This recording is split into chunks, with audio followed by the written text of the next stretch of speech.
जय हिंद साथियों, बिहार पुलिस के लिए महत्वपूर्ण प्रश्न है। आज के सेट में आपको टोटल 25 क्वेश्चन देखने को मिलेगा। 25 क्वेश्चन ही बहुत इंपॉर्टेंट प्रश्न होता है जो कि एग्जाम में आपको देखने को मिलेगा और बहुत अच्छा प्रश्न होता है। आज के सेट बहुत इंपॉर्टेंट प्रश्न होता है, इसको देखे बिना नहीं जाइएगा, लास्ट तक जरूर देखिएगा। 25 में से कितना सही और कितना गलत होता है आप लोग कमेंट में जवाब दे दीजिएगा। लास्ट में आप लोग बता दीजिएगा कितना आपका सही और कितना गलत होता है। समय ना बर्बाद करते हुए डायरेक्ट चलेंगे क्वेश्चन की ओर में। आपका काम होता है अपने यूट्यूब चैनल को सब्सक्राइब कर देना और वीडियो को लाइक करना, अपने दोस्तों शेयर भी कर देना। तीन काम अपना कर लीजिए। हम डायरेक्ट चलेंगे क्वेश्चन की ओर में। पहला क्वेश्चन जो कहता है, निम्न में से कौन जो है ब्रिक्स राष्ट्र नहीं है? इनमें से 1 नंबर का जो है राइट आंसर क्या होता है बता दीजिएगा। और बहुत अच्छा प्रश्न है, ठीक है। इसका जो है समझ लीजिए अच्छे से। इनमें से देखिए ब्रिक्स का जो स्थापना हुआ था 2006 में हुआ था, सभी याद रखिए। इसका जो है स्थापना हुआ था 2006 में हुआ था, सभी याद रखिएगा। कब स्थापना हुआ था ब्रिक्स का? 2006 में, सभी याद रखिएगा। इनमें से टोटल 4 देश शामिल है, ब्राजील, रूस, भारत और चीन। इनमें से पहले से 4 सदस्य शामिल थे। 2010 में जो है दक्षिण अफ्रीका में शामिल किए गए, ठीक है। 2010 में दक्षिण अफ्रीका भी शामिल हो, इसीलिए इसका नाम पड़ गया BRICS, ब्रिक्स हो जाता है। इसका टोटल नाम क्या पड़ गया था? BRICS, ठीक है, ब्रिक्स हो जाता है टोटल। इनका तो 2010 में शामिल हुआ था दक्षिण अफ्रीका। इसका जो है राइट आंसर था ब्रिटेन। ब्रिटेन में शामिल नहीं है, सभी याद रखिए। 1 का जो है C नंबर हो जाता है। इसका मुख्यालय पूछा था, हेडक्वार्टर, तो सभी याद रखिए। बहुत अच्छा प्रश्न था। संघाई चीन में स्थित है। ब्रिक्स का जो है हेडक्वार्टर कहाँ पड़ता है? संघाई चीन में स्थित है, सभी याद रखिएगा। बहुत अच्छा प्रश्न। एक प्रश्न को और ऐड कर लीजिएगा। पूछा जाता है कि 15वां शिखर सम्मेलन 2023 में अध्यक्षता किसने किया था? साउथ अफ्रीका करेगा, ठीक है। 15वां शिखर सम्मेलन कौन करेगा? इसका जो है अध्यक्षता साउथ अफ्रीका करने वाला है 2023। इंपॉर्टेंट प्रश्न था, पूछा जाता है, ठीक है। देखिए क्वेश्चन नंबर 2 में क्वेश्चन कहता है कि भारत का राष्ट्रीय वृक्ष कौन है? इसका जो है राइट आंसर सभी बता दिए फटाफट। ये तो बहुत इंपॉर्टेंट सिंपल प्रश्न है। इसका जो सभी राइट आंसर बताते हैं बरगद हो जाता है। 2 का जो है राइट आंसर बरगद हो जाता है, ठीक है। इसका कुछ पॉइंट को समझ लीजिए। मेन प्रश्न को सभी तो पता ही होगा। राष्ट्रगीत क्या हो जाता है? राष्ट्रगीत किनको कहा जाता है? वंदे मातरम को, सभी याद रखें। राष्ट्रगीत वंदे मातरम हो जाता है। लेखक कौन है? इनका जो है लिखा कौन है? बंकिम चंद्र चटर्जी लिखे हैं। किस भाषा में? संस्कृत भाषा में लिखा गया था। राष्ट्रगान पूछा जाता है, राष्ट्रगान जन गण मन रविन्द्रनाथ टैगोर द्वारा रचिता है, ठीक है। पूछा जाता है विरासत पशु, राष्ट्रीय विरासत पशु कौन है? हाथी हो जाता है। राष्ट्रीय जलीय जीव हो जाता है गंगा डॉल्फिन, सभी याद रखिएगा। चलिए आगे एक और प्रश्न को देखते हैं। 3 नंबर का प्रश्न कहता है कि भारत का राष्ट्रीय चिन्ह क्या है? इसका जो है राइट आंसर क्या होता है बता दीजिएगा। इसका जो है 4 सिर हो जाता है। भारत का राष्ट्रीय चिन्ह क्या हो जाता है? इसमें से 4 सिर, ऑप्शन नंबर बी हो जाता है, सभी याद रखिएगा, ठीक है। भारत का राष्ट्रीय चिन्ह क्या हो जाता है? 4 सिर हो जाता है। बहुत अच्छा प्रश्न था, इसको याद रखिएगा। हम आगे की ओर बढ़ते हैं। देखिए 4 नंबर का प्रश्न कहता है, कौन 1922 में बनी स्वराज पार्टी के संस्थापक नेता थे? इसका जो है राइट आंसर क्या होता है बता दीजिएगा। इसका बहुत अच्छा प्रश्न होता है, ठीक है। देखिए इसका जो है राइट आंसर हो जाता है स्वराज पार्टी के संस्थापक मोतीलाल नेहरू थे। इनका जो ऑप्शन नंबर बी हो जाता है, सभी याद रखिएगा। इसका जो है right answer option number B Motilal Nehru हो जाता है। बहुत ही मस्त, बहुत ही अच्छा प्रश्न था, विव्याय प्रश्न होता है। देखिए 5 नंबर का प्रश्न क्या कहता है, किसने 1932 में पाकिस्तान का नाम दिया था? याद रखिए सभी, 1932 में पाकिस्तान का नाम किसने दिया है बता दीजिएगा। 5 नंबर का राइट आंसर क्या होता है? देखिए इसका जो है राइट आंसर ऑप्शन नंबर हो जाता है रहमत अली हो जाता है। इसका जो है पूरा नाम हो जाता है चौधरी रहमत अली हो जाता है, ऑप्शन नंबर बी, सभी याद रखिएगा। इसका जो है 5 नंबर का ऑप्शन नंबर बी हो जाता है, चौधरी रहमत अली हो जाता है, सभी याद रखिएगा, ठीक है। हम आगे की ओर बढ़ते हैं। देखिए इसकी जो है 6 नंबर का प्रश्न क्या कहता है, इंदिरा गांधी द्वारा राष्ट्रीय आपातकाल की घोषणा कब की गई थी? 6 का जो है राइट आंसर क्या होता है बता दीजिएगा सभी प्रश्न को, ठीक है। इंदिरा गांधी द्वारा राष्ट्रीय आपातकाल की घोषणा कब की गई थी? 6 का जो है राइट आंसर क्या होता है बता दीजिएगा, ठीक है। देखिए भारत में पहली बार राष्ट्रीय आपातकाल इंदिरा गांधी की सरकार ने 25 जून 1975 में कब किया था? 25 जून 1975 को, 25 जून, ठीक है, 1975 को आपातकाल लागू हुआ था, ठीक है। पूछा जाता है कि 25 जून 1975 ईस्वी को घोषित किया गया था। टोटल 21 महीने के लिए चला था, ठीक है। आपातकाल कितने महीने के लिए चला था? 21 महीने के लिए। पूछा जाता है कि भारतीय संविधान के अनुच्छेद किस अनुच्छेद के तहत लगता है? तो अनुच्छेद याद रखिए 352 लगता है। किसके लिए 352 लगता है? सब याद रखिए युद्ध के लिए, युद्ध बाह्य आक्रमण तथा लगता है तब लगता है 352। 360 लगता है कि जो ही कोई राज्य के अंतर्गत होता है उनके अंदर लगता है 360, ठीक है, सभी याद रखिएगा इनका जो है, ठीक है। पूछा जाता है कि भारत में अब तक कुल कितनी बार राष्ट्रीय आपातकाल लागू हुआ है? तो टोटल अभी तक में 3 बार लागू हुआ है, सभी याद रखिएगा। पूछा जाता है कि कितनी बार अभी तक में आपातकाल लागू हुआ है, तो याद रखिएगा 3 बार, और वित्तीय आपातकाल एक बार भी लागू नहीं हुआ है। हम आगे की ओर बढ़ते हैं। देखिए 7 नंबर का प्रश्न क्या कहता है? 7 में प्रश्न कहता है कि भारतीय संविधान में कितने अध्याय है? सभी याद रखिएगा, भारतीय संविधान में कितने अध्याय है? 7 नंबर का जो है राइट आंसर क्या होता है बता दीजिएगा। और बहुत ही अच्छा प्रश्न होता है। देखिए भारतीय संविधान में कुल जो है 22 अध्याय सभी याद रखिए, इसका जो है राइट आंसर सी हो जाता है, 22 अध्याय हो जाता है टोटल। ठीक है, कुछ पॉइंट को ऐड करते हैं, इसको सुनिएगा सभी। भारतीय संविधान को 26 नवंबर 1949 ईस्वी को 26 नवंबर ठीक है 26 नवंबर 1949 ईस्वी को पूरे तरह से अनुकूलित किया गया था, सभी याद रखिएगा। ठीक है, जिसमें कि 395 अनुच्छेद था, 22 भाग हैं और 8 अनुसूची था। कब 26 नवंबर 1949 को बनकर तैयार हो गया था संविधान, तभी उसमें से टोटल अनुच्छेद था 395, भाग था 22, अनुसूची था 8। पर वर्तमान में भी हो गया था 448 अनुच्छेद हो गया, 25 भाग है और 12 अनुसूची है। वर्तमान का पूछा जाता है कितने अध्याय, तो सभी याद रखिए वर्तमान में 25 अध्याय हो जाता है। ठीक है, अब अनुसूची पूछा था तो 12 अनुसूची हो जाता है, सभी याद रखिएगा। ठीक है, 8 का प्रश्न क्या कहता है, 8 का प्रश्न को देखिएगा।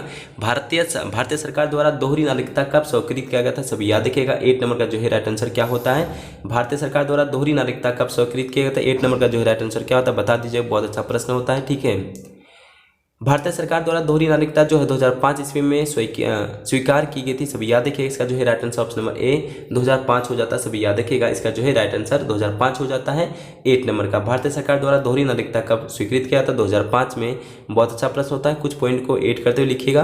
भारतीय संविधान में भाग 3 में अनुच्छेद 5 से 11 नागरिकता का उल्लेख है।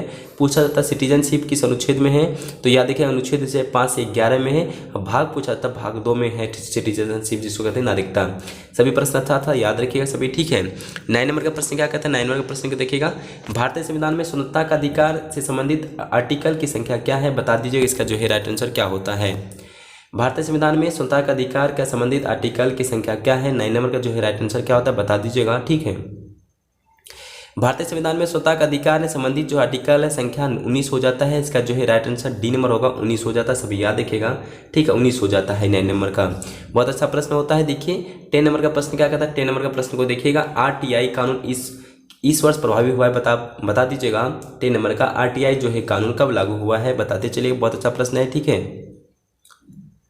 देखिए आरटीआई जो कानून है 2005 से प्रभावित हुआ था, सभी याद रखिए 2005 में इसको लागू हुआ था आरटीआई। ठीक है,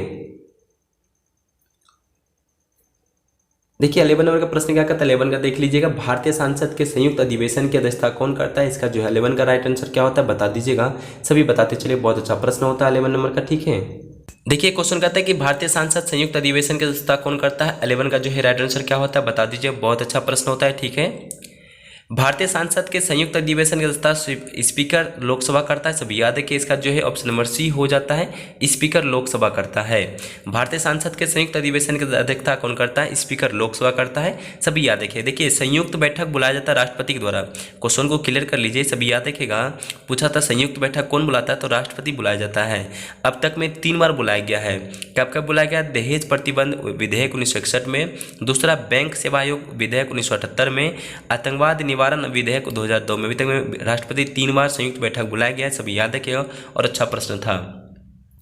12 नंबर का प्रश्न को देखिए। भारत के किस राष्ट्रपति का काल दीर्घतम रहा है, सभी याद रखिए। 12 नंबर का प्रश्न क्या होता है बताते चलिएगा, और बहुत अच्छा प्रश्न है। ठीक है, भारत के राष्ट्रपति राजेंद्र प्रसाद के काल दीर्घ रहा है, सभी याद रखिए। इसका जो है ऑप्शन नंबर ए हो जाता है, सबसे अधिक साल तक रहे थे डॉक्टर राजेंद्र प्रसाद जी थे। ठीक है, 13 का प्रश्न क्या कहता है, 13 का प्रश्न को देखिएगा। किस संशोधन द्वारा पंचायतों का संवैधानिक दर्जा दिया गया था, याद रखिएगा, बहुत अच्छा प्रश्न होता है।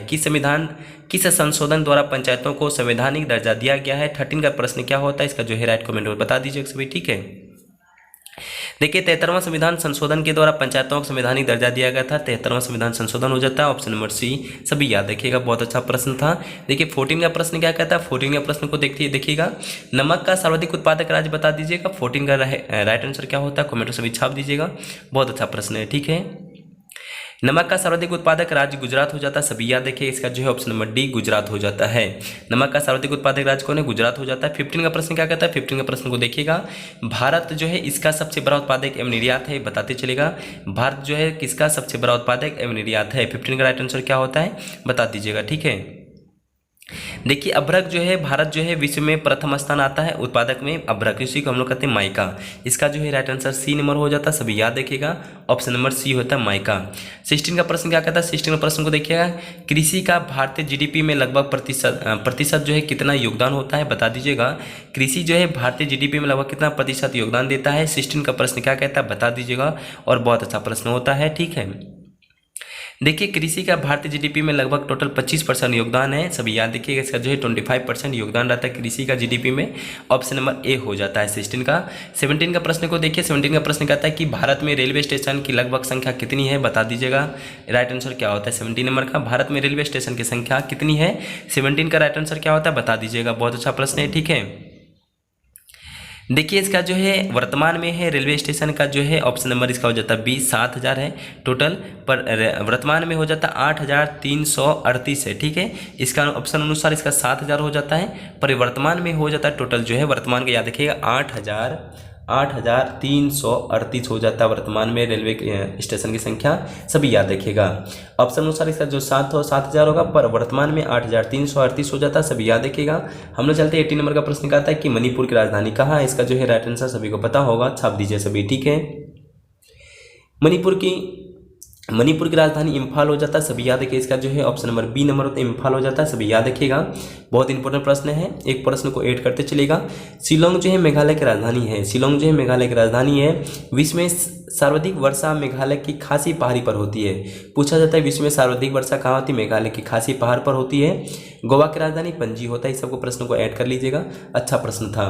पूछा जाता है एक प्रश्न को और ऐड कर लीजिए, मणिपुर में लोटक झील भी है। लोटक झील को ही हम लोग तैरने वाले द्वीप भी कहते हैं, ठीक है। 19 का प्रश्न क्या कहता है, 19 के प्रश्न को देख लीजिएगा। किसे नवाबों का शहर कहा जाता है। 19 नंबर का प्रश्न क्या कहता है, किसे नवाबों का शहर कहा जाता है। 19 नंबर का प्रश्न को क्या कहते हैं बता दीजिएगा, बहुत अच्छा प्रश्न होता है। देखिए इसका जो है ऑप्शन नंबर डी होता है, लखनऊ का नवाबों का शहर, सभी याद रखिए। ऑप्शन नंबर डी नंबर हो जाता है, ठीक है। बहुत अच्छा प्रश्न होता है, नवाबों का शहर लखनऊ को कहा जाता है। देखिए 20 नंबर का प्रश्न क्या कहता है, 20 नंबर का प्रश्न को देखिएगा। सारनाथ स्फूर्त कहाँ स्थित है। 20 नंबर का प्रश्न को क्या कहते हैं, राइट आंसर क्या होता है, सारनाथ जो है कहाँ, सारनाथ स्फूर्त कहाँ स्थित है। 20 नंबर का प्रश्न क्या कहता है बता दीजिएगा, और बहुत अच्छा प्रश्न होता है, ठीक है। देखिए सारनाथ जो है स्फूर्त वाराणसी में स्थित है, सभी याद रखिए। इसका जो है राइट आंसर वाराणसी हो जाता है, ठीक है। सारनाथ जो है स्फूर्त कहाँ स्थित है, इसका जो है वाराणसी हो जाता है, ऑप्शन नंबर सी, सभी याद रखिएगा। ऑप्शन नंबर सी नंबर तो वाराणसी हो जाता है। देखिए 21 का प्रश्न क्या कहता है, 21 का प्रश्न को देखिएगा। जनजाति समूह मुंडा कहाँ रहता है बता दीजिएगा। 21 का प्रश्न क्या कहता है, जनजाति समूह मुंडा कहाँ रहता है। 21 का राइट आंसर क्या होता है बता दीजिएगा सभी, ठीक है। जनजाति समूह मुंडा झारखंड में रहता है, सभी याद रखिए। ऑप्शन नंबर सी झारखंड में रहता है, ऑप्शन नंबर सी नंबर हो जाता है, ठीक है। जनजाति समूह मुंडा कहाँ रहता है, झारखंड में रहता है, सभी याद रखिए। 22 का राइट आंसर क्या होता है बता दीजिएगा। हो ची मिन शहर को पहले कहा जाता है। 22 का राइट आंसर होता है हो ची मिन शहर को पहले कहा जाता है। इसका राइट आंसर क्या होता है 22 का बताते चलिए, बहुत अच्छा प्रश्न है, ठीक है। देखिए 22 का राइट आंसर होता है हो ची मिन शहर को पहले कहा जाता है। इसका जो है राइट आंसर क्या होता है 22 का राइट आंसर बता दीजिएगा। हो ची मिन शहर को पहले कहा जाता था साइगोन, ठीक है। इसको कहा जाता पहले साइगोन कहा जाता था, सभी याद रखिए। ऑप्शन नंबर ए हो जाता है, ठीक है। हो ची मिन को पहले कहा था साइगोन कहा जाता था। 23 का प्रश्न क्या कहता है, 23 प्रश्न को देखिएगा। भारतीय मानक समय ग्रीनविच मीन समय कितना आगे पीछे है बता दीजिए, राइट आंसर क्या होता है 23 का, सभी याद रखिएगा। क्वेश्चन कहता है कि भारतीय मानक समय ग्रीनविच मीन समय कितना आगे पीछे है। 23 का राइट आंसर क्या होता है बता दीजिएगा, बहुत अच्छा प्रश्न है, ठीक है। भारतीय मानक समय ग्रीनविच मीन समय जो है 5.5 घंटा आगे है, सभी याद रखिए। इसका जो है right answer option number B number था, 5.5 घंटा आगे हो जाता है, सभी याद रखिए, ठीक। देखिए 24 का जो है क्वेश्चन क्या कहता है, 24 का प्रश्न को देख लीजिए। 24 का पूछा था फिनलैंड की संसद कहलाती है। फिनलैंड को संसद को क्या कहते हैं बता दीजिएगा, बहुत अच्छा प्रश्न है सभी, ठीक है। फिनलैंड की सांसद को क्या कहते हैं बता दीजिएगा प्रश्न को। देखिए फिनलैंड की सांसद को हम लोग कहते हैं इसका जो है राइट आंसर सी नंबर होता है, ठीक है। इसको भी ऑप्शन संसद ही कहते हैं हम लोग, फिनलैंड के सांसद को संसद ही कहते हैं। ऑप्शन नंबर सी नंबर हो जाता है, सभी याद रखिएगा, ठीक है। ऑप्शन नंबर सी नंबर होता है सांसद। देखिए 25 का प्रश्न क्या कहता है, 25 का प्रश्न कहता है श्रीलंका की राष्ट्रीय प्रतीक क्या है बता दीजिए। 25 का राइट आंसर क्या होता है, श्रीलंका का जो है राष्ट्रीय प्रतीक क्या है बता दीजिए, बहुत अच्छा प्रश्न है, ठीक है। देखिए श्रीलंका का राष्ट्रीय प्रतीक सोने का शेर है, सभी याद रखिए। ऑप्शन नंबर सी नंबर होता है सोने का शेर को कहा जाता है, सभी याद रखिएगा। देखिए इसका जो है राइट आंसर सी नंबर होता है 25 का। देखिए 25 में से आपका 25 में से कितना सही हुआ आप लोग कमेंट बता दीजिएगा, क्योंकि आज क्लास लेने में समर्थ नहीं है, क्योंकि आवाज़ में थोड़ा दिक्कत है और तबियत ठीक नहीं रहने के कारण इसको डिटेल्स में क्लास नहीं बता पाए आज। बहुत अच्छा प्रश्न था, 25 में से कितना सही आप लोग बता दीजिएगा। तबियत ठीक होने के बाद आपको डिटेल्स में क्लास लिया जाएगा और अच्छे से पढ़ाया जाएगा, ठीक है। सभी को जय हिंद।